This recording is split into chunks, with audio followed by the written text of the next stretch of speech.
Simulan natin ang ating pagdiriwang sa ngalan ng Ama at ng Anak at ng Espiritu Santo. Amen. Sumainyo ang Panginoon. At sumainyo rin. Mga kapatid, dilingin natin sa pagdiriwang na ito na sa gitna ng pagdurusa at paghihirap, manatili tayong tapat sa pagsunod sa kalooban ng Diyos. Aminin muna natin ang ating mga pagkukulang at pagkakasala at muli tayong dumulog sa Diyos ng awa.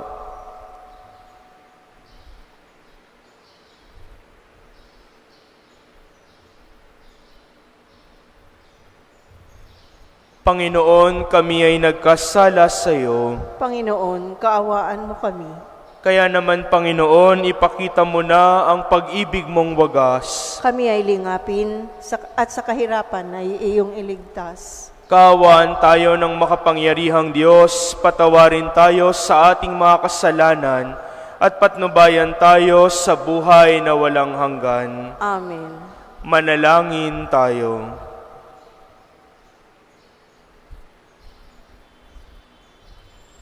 Ama naming makapangyarihan, itaguyod mo ang aming kalooban, pakundangan sa iyong pagmamahal, sapagkat hindi ka namin mabibigyan kasiyahan kapag kami ay hindi mo kinakatigan. Sa pamamagitan ni Jesucristo, kasama ng Espiritu Santo, magpasawalang hanggan. Amen.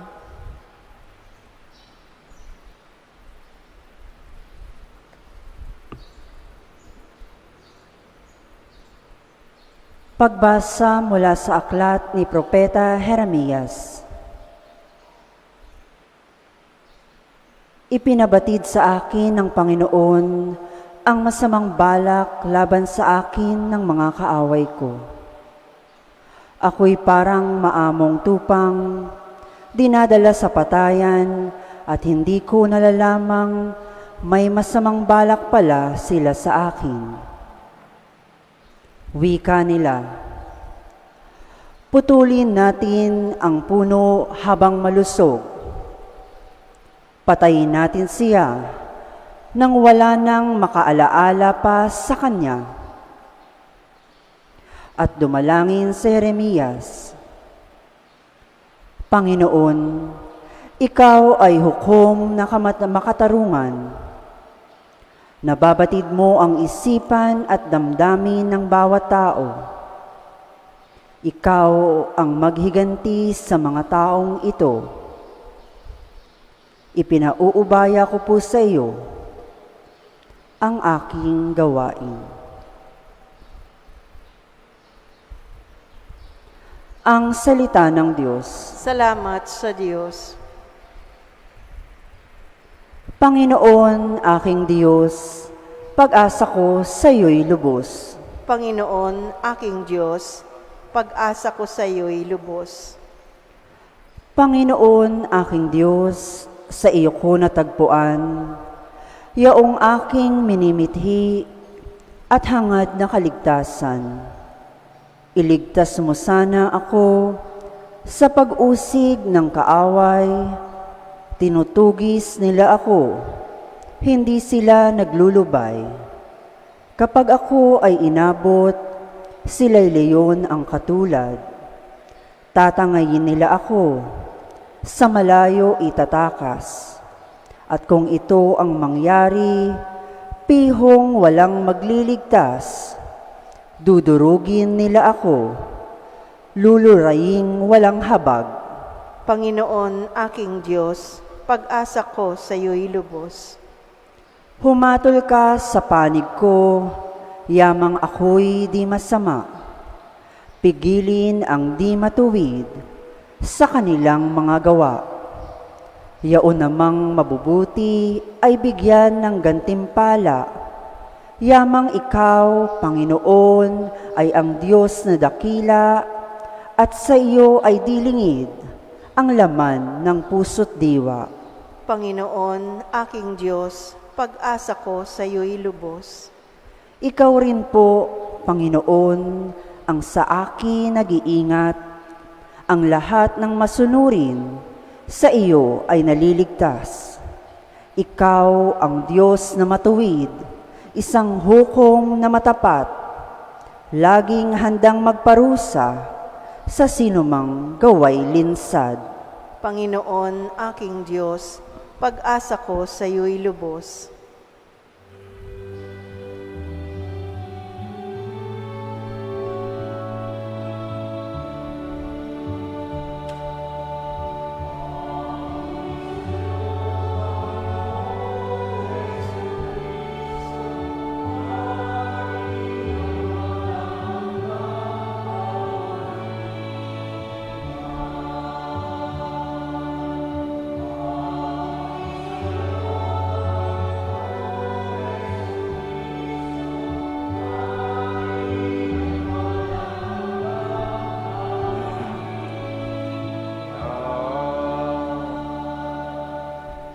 Mapalad ang nag-iingat sa kanyang pusong matapat ng salitang nagbubuhat sa poong Diyos ng liwanag sa tiyagay aaning ganap.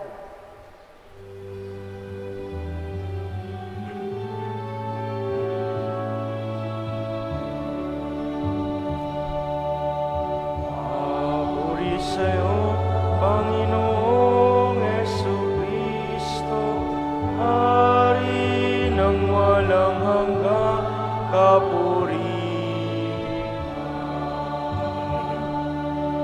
Papuri sa'yo, Panginoong Jesucristo, Hari ng walang hanggang kapurihan.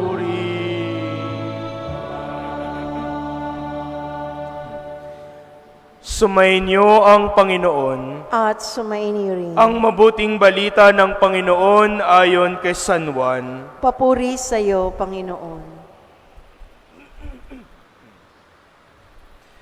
Noong panahong iyon, marami sa nakarinig kay Jesus ang nagsabi, "Tunay ngang ito ang propetang hinihintay natin. Ito nga ang Mesiyas," sabi ng iba. Ngunit sumagot naman ng iba pa, "Maaari bang magmula sa Galilea ang Mesiyas? Hindi ba sinabi ng kasulatan na magmumula ang Mesiyas sa lipi ni David at sa Bethlehem na bayan ni David ipanganganak?" Magkakaiba ang palagay ng mga tao tungkol sa kanya. Ibig ng ilan na dakpin siya, ngunit wala namang nangahas humuli sa kanya. Ang mga kawal na bantay sa templo ay nagbalik sa mga punong saserdote at sa mga pariseyo. "Bakit hindi ninyo siya dinala rito?" tanong nila sa mga bantay. Sumagot sila, "Wala pa pong nagsalita ng gaya niya." "Kayo man ba'y naninlang din?" tanong ng mga pariseyo. "Mayroon bang pinuno o pariseyong naniniwala sa kanya?" "Wala. Mga tao lamang na walang nalalaman sa kautusan ang naniniwala sa kanya." Mga sinumpa. Isa sa mga naroon ay si Nicodemo na nagsadya kay Jesus noong una. Tinanong niya sila, "Labag sa ating kautusan na hatulan ang isang tao nang di muna nililitis at inaalam kung ano ang kanyang ginawa, hindi ba?" Sumagot sila, "Ikaw ba'y taga-Galilea rin? Magsasaliksik ka't makikita mo na walang propetang nagmumula sa Galilea."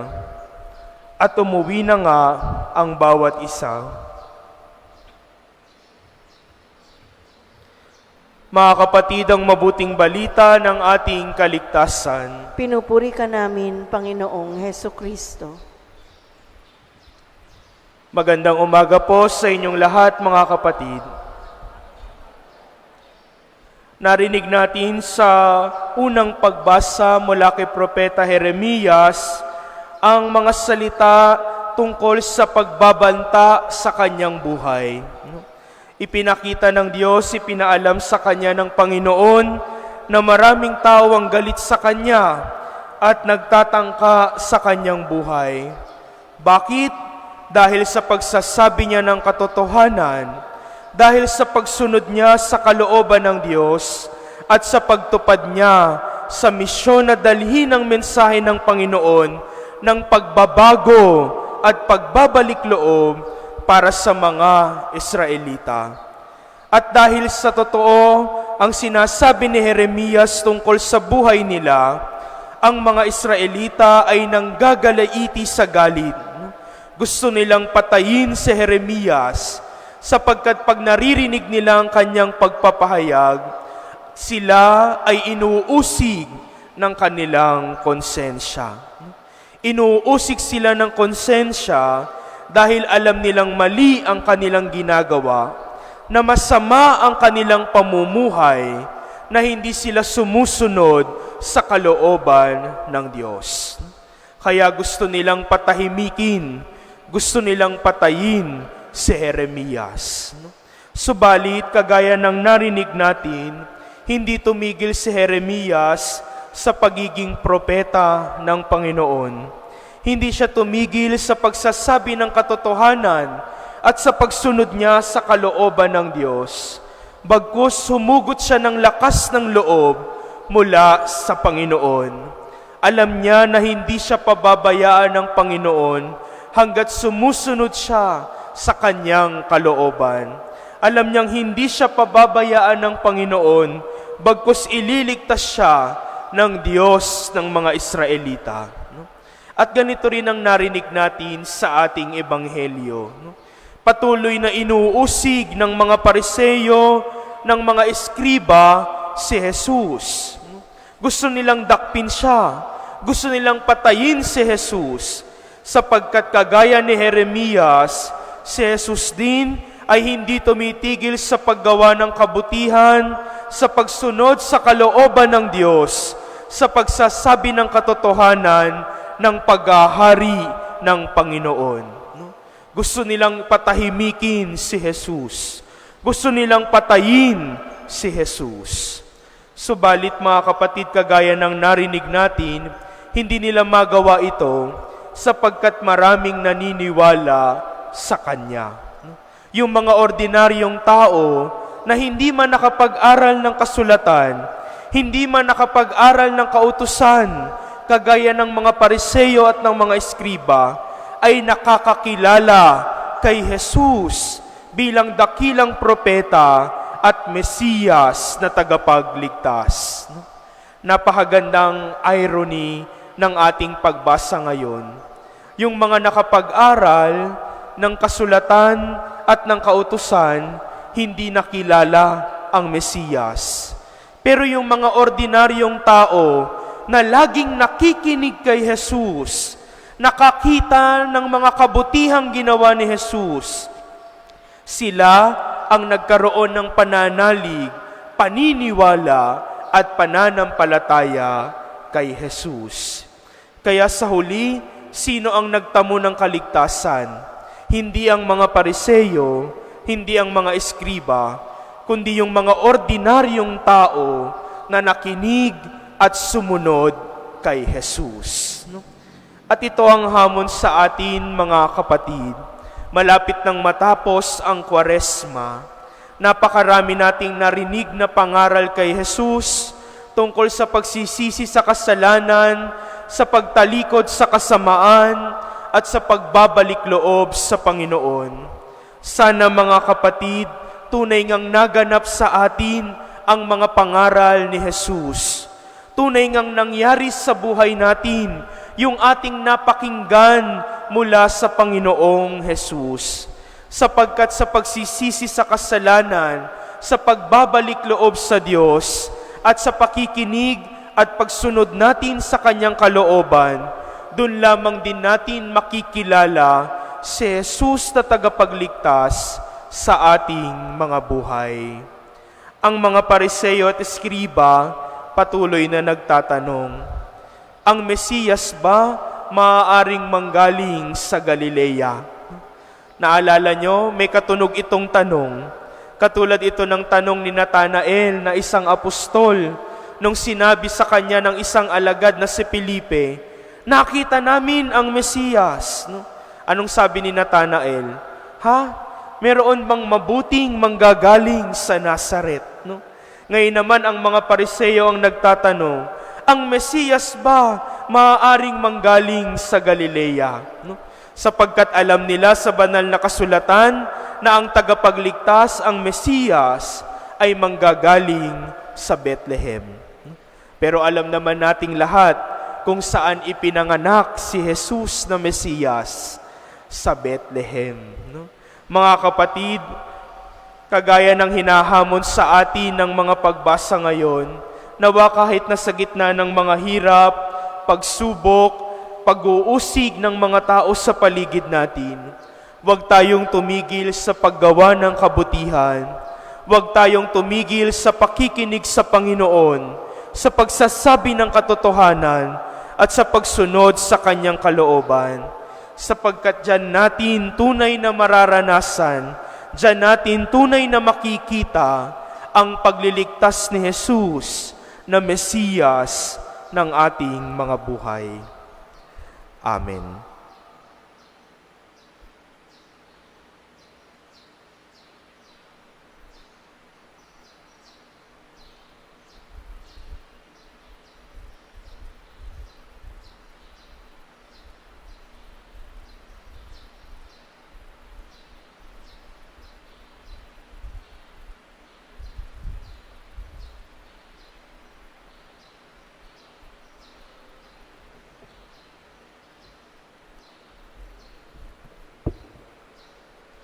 Habang inaalala natin ang hindi pagtanggap sa tagapagligtas sa nagpakasakit para sa ating kapakanan, hilingin natin ang pananampalataya ng isang Aba upang maihatid natin sa iba at sa ating kapwa ang mensahe ni Kristo at ang Kanyang pagliligtas.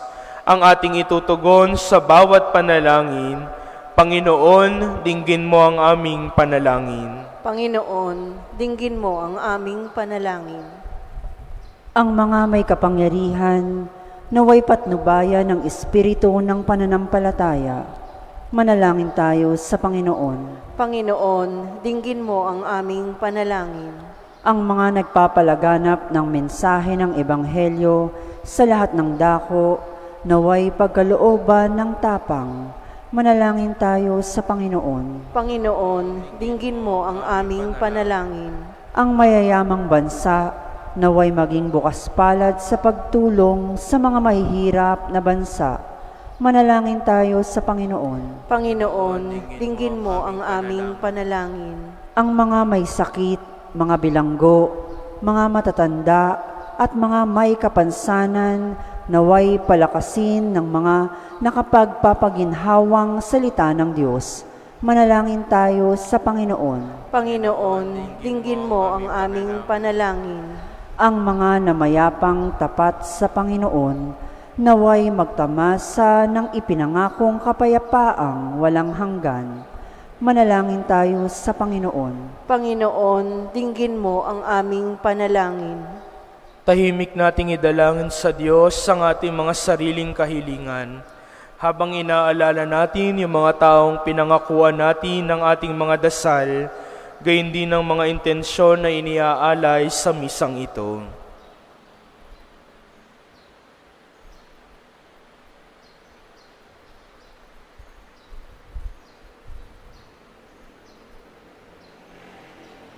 Manalangin tayo sa Panginoon. Panginoon, dinggin mo ang aming panalangin.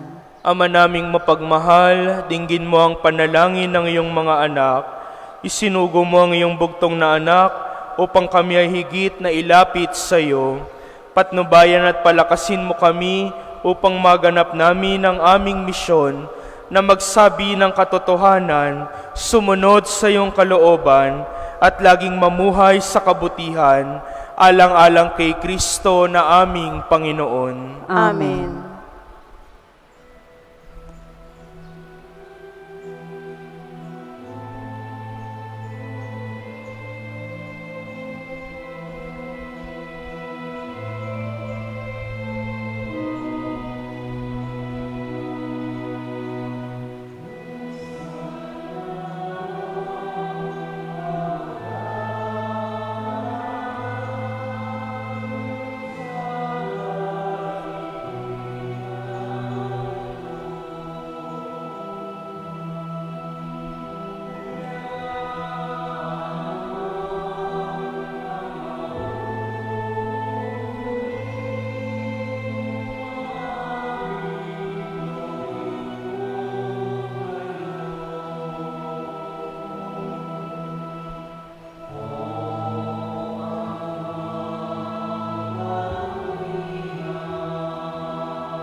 Manalangin kayo mga kapatid upang itong ating paghahain ay kalugdan ng Diyos samang makapangyarihan.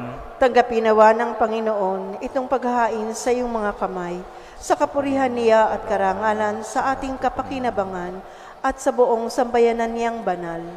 Ama naming lumikha, sa malugod mong pagtanggap sa aming mga alay, ang aming kaloobang nahirati sa pagsuway, ay mapanihod nawang sumunod sa iyo sa pamamagitan ni Jesucristo, kasama ng Espiritu Santo, magpasawalang hanggan. Amen. Sumainyo ang Panginoon. At sumainyo rin. Itaas sa Diyos ang inyong puso at diwa. Itinaas na namin sa Panginoon. Pasalamatan natin ang Panginoong ating Diyos. Marapat na siya ay pasalamatan. Ama naming makapangyarihan, tunay ngang marapat na ikaw ay aming pasalamatan sa pamamagitan ni Jesucristo na aming Panginoon.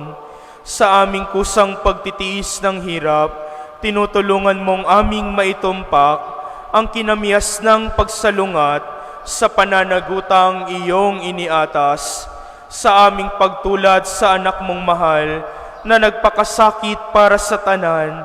Ang pagsisikap namin ay iyong kinalulugdan at ang pagpapakabuti namin ay iyong ikinararangal.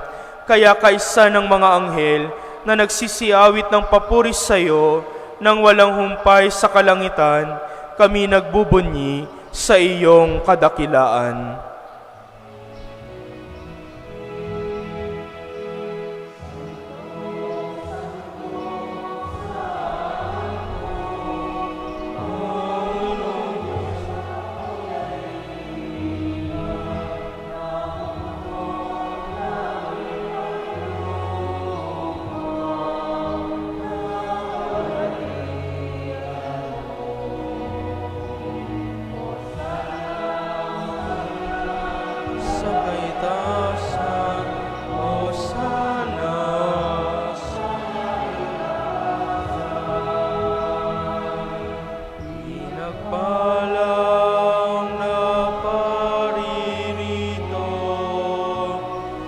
Sa ngalan ng Panginoon,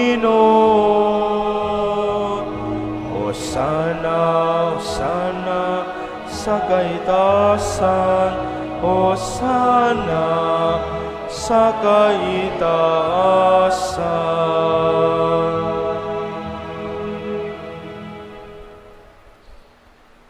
Ama naming banal, ikaw ang bukal ng tanang kabanalan, kaya't sa pamamagitan ng iyong Espiritu, gawin mong banal ang mga kaloob na ito, upang para sa amin maging katawan at dugo ng aming Panginoong Hesukristo.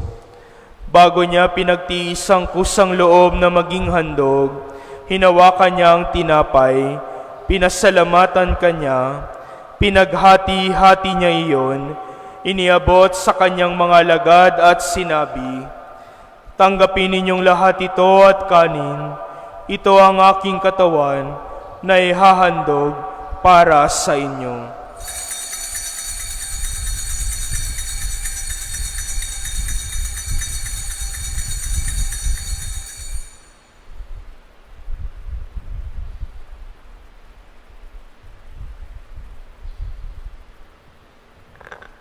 Gayon din naman nung matapos ang hapunan, hinawakan niya ang kalis.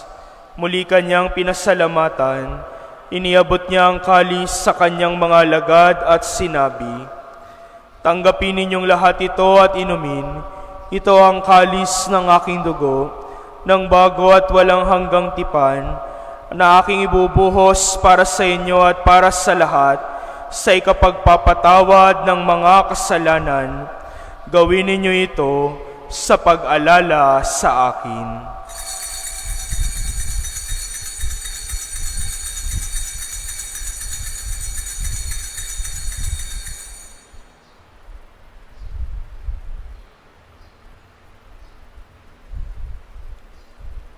Ang misteryo ng pananampalataya.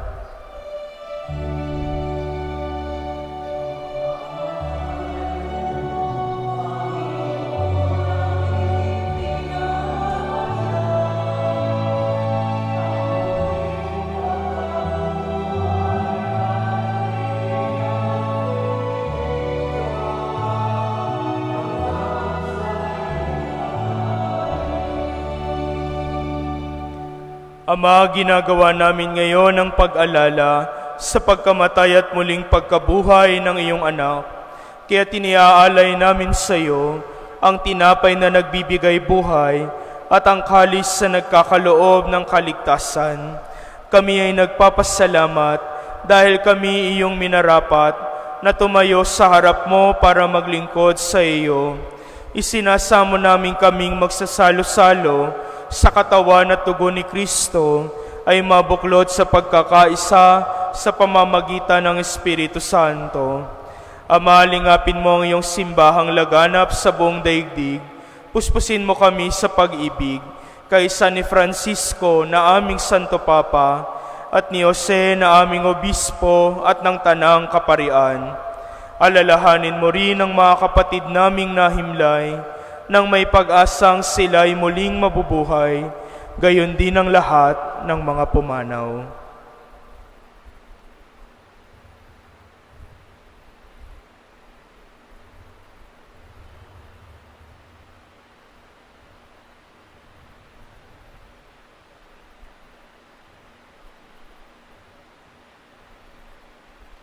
Kaawaan mo sila at patuloyin sa iyong kaliwanagan. Kaawaan mo at pagindapatin kaming lahat na makasalo sa iyong buhay na walang wakas. Kaysa ng mahal na Birheng Maria na Ina ng Diyos, ng kabiyak ng kanyang pusong si San Jose, kaysa ng mga apostol, ni Santa Teresita ng Lisieux, Padre Pio, San Carlos Borromeo, Mother Teresa at ng lahat ng mga banal na namuhay dito sa daigdig ng kalugod-lugod sa iyo. May pagdiwang nawa namin ang pagpupuri sa ikararangal mo sa pamamagitan ng iyong anak na aming Panginoong Hesukristo.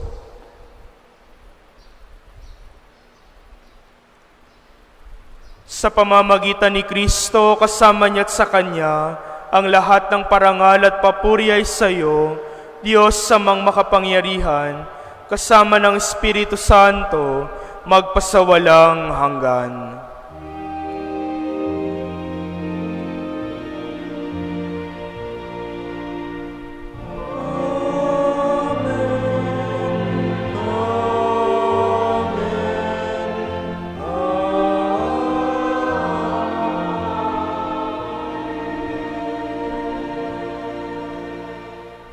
Bilang mga anak ng Diyos, sama-sama tayong tumawag sa ating Amang nasa langit. Ama namin, sumasalangit ka, sambahin ang ngalan mo, mapasa amin ang kaharian mo, sundin ang loob mo dito sa lupa para nang sa langit. Bigyan mo kami ngayon ang aming kakanin sa araw-araw, at patawarin mo kami sa aming mga sala para ng pagpapatawad namin sa nakakasala sa amin, at huwag mo kaming ipahintulot sa tukso, at iadya mo kami sa lahat ng masama.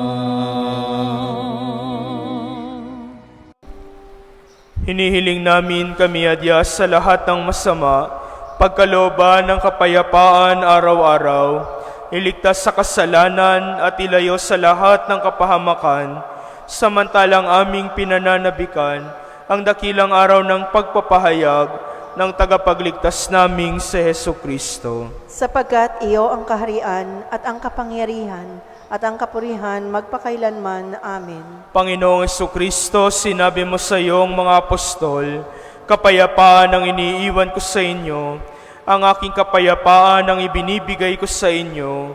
Tunghayan mo ang aming pananampalataya at huwag ang aming pagkakasala. Pagkalooban mo kami ng kapayapaan at pagkakaisa ayon sa iyong kalooban, kasama ng Espiritu Santo, magpasawalang hanggan.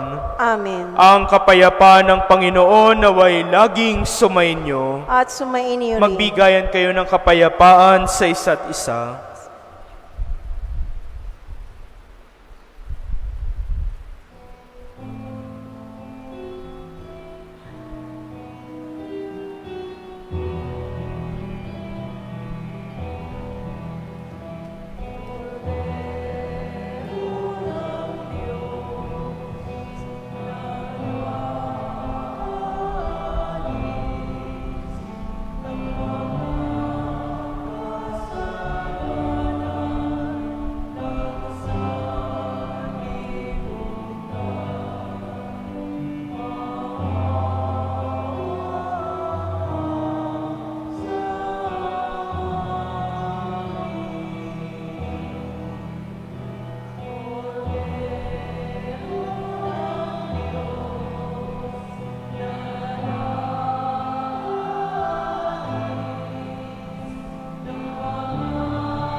Ipagkaloob mo sa amin ang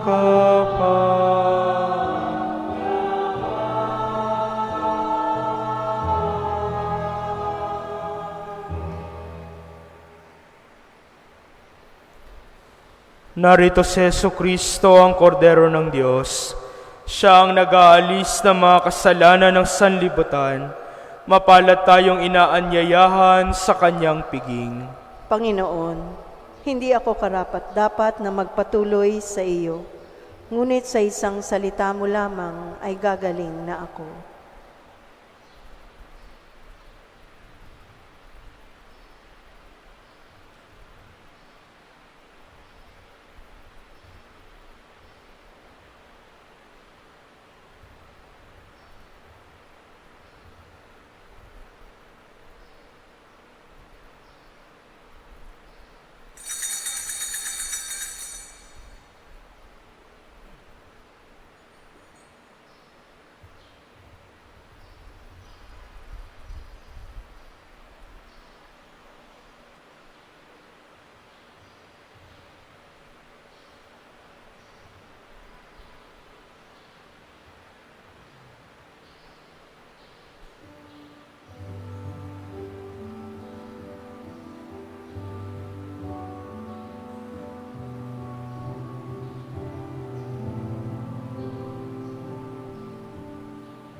Manalangin tayo.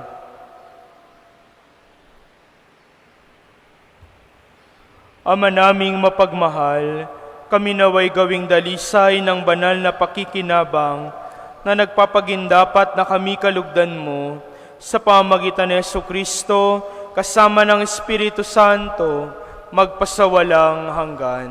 Amen. Sumainyo ang Panginoon At sumainyo at rin. pagpalain kayo at ang inyong pamilya ng ating mapagmahal na Diyos, Ama, Anak at Espiritu Santo. Amen. Tapos na ang ating pagdiriwang, humayo kayong laging namumuhay ng mabuti at makatotohanan. Salamat sa Diyos.